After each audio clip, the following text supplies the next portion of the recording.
So hi guys, I'm back again after a month I guess, and actually yeah, I think it has been a month. Holy shit. Any which ways.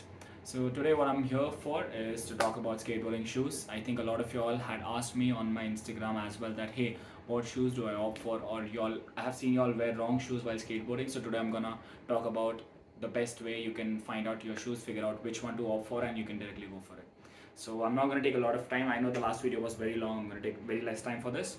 So let's go on with it. So I'm going to directly start with how do you decide on a skateboard shoe. First and foremost thing, a skateboard shoe is supposed to be completely flat at the bottom so that you can feel the curve of the board.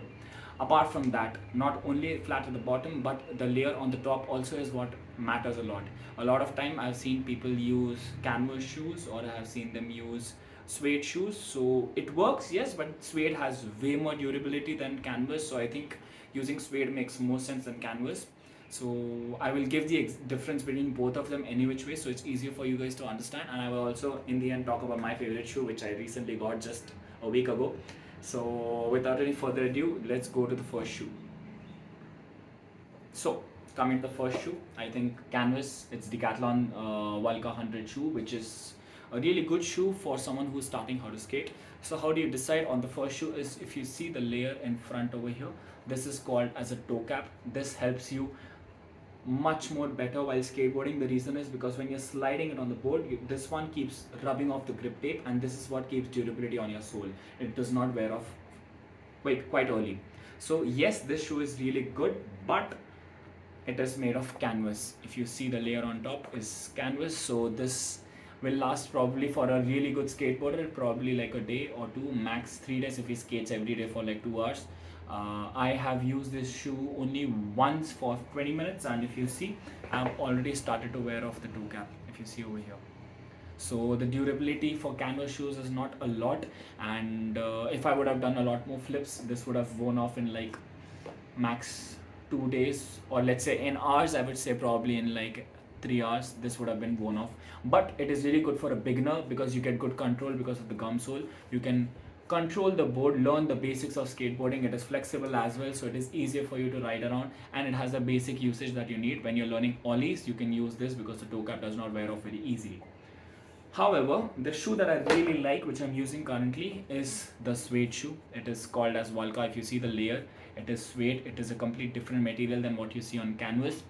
The shoe is really durable. It is really, I would say, not a pro but a semi pro model, because it has something called as an honeycomb method. So the moment I jump on it, I do an Olliana impact, let's say from stairs, this sole takes up the whole impact and it disperses throughout the shoe.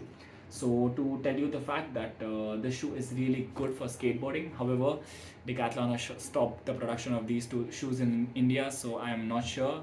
But however, it's a really good shoe for learning your kick flips. I think if you ask me, since I've been skating in these shoes and you've seen these shoes, 100% you've seen these shoes in almost all of my videos. They're really durable. It's really good to control. It's flexible as well, and it's suede, so it does not tear off easily. So if I have to rate both of the shoe, the Volca 100 and Volca 500, I would rate this, on my perspective, for a beginner maybe 4 or 5, for an expert 1 or 2 hands down. But the shoe for a beginner or an expert, overall I would rate it is 7 out of 10, 100%. I think it is a really good durable shoe, and the comfort is really nice. It has a cupping sole, which means it holds on to your ankle, so your ankle rolls where you twist your ankle is really less. Now lastly, coming to my favorite shoe of all time, this baby. I got this a week back. It is called as DC Crisis. Hands down the best skateboarding shoe I've used of all time. It is lightweight, suede. I know the toe cap is thin. If you see carefully, it is very thin, but hands down the best comfort shoe I've seen. Difference between this and Volca, why I prefer this is, if you see, the cushion at my ankle is way more than the cushion over here. So this shoe gives me everything that I need. It gives me lightweight, it gives me cushion, it gives me comfort, it gives me suede, so durability, and hands down the best skateboarding shoe. This is Crisis 2. I have used Crisis 1, which was my first ever suede shoes, and hands down the best skateboarding shoe that I've used ever. It costs a little bit higher than what you expect. It's 6,000. The Volca 100, the blue one, this cost 15.99, and Decathlon, this used to cost 2,999 when it existed in Decathlon. Now it is no longer there. So if you see now the jump from canvas till directly DC suede is around 4,000 5,000 rupees. So I think if you ask me, for a beginner, if you want a shoe just for like 3 4 months just to explore the sport, go for the canvas shoes. But once you have progressed, once you have torn off the canvas shoes, it is time to switch to suede. And you have a lot of companies like Vans, DC, Supras, and Nikes. For me, hands down, DC is the best skateboarding shoe, so that's what I go for. So I hope this helps you guys choose which skateboarding shoe you can opt for, and all the best. Go on and take care. Thank you.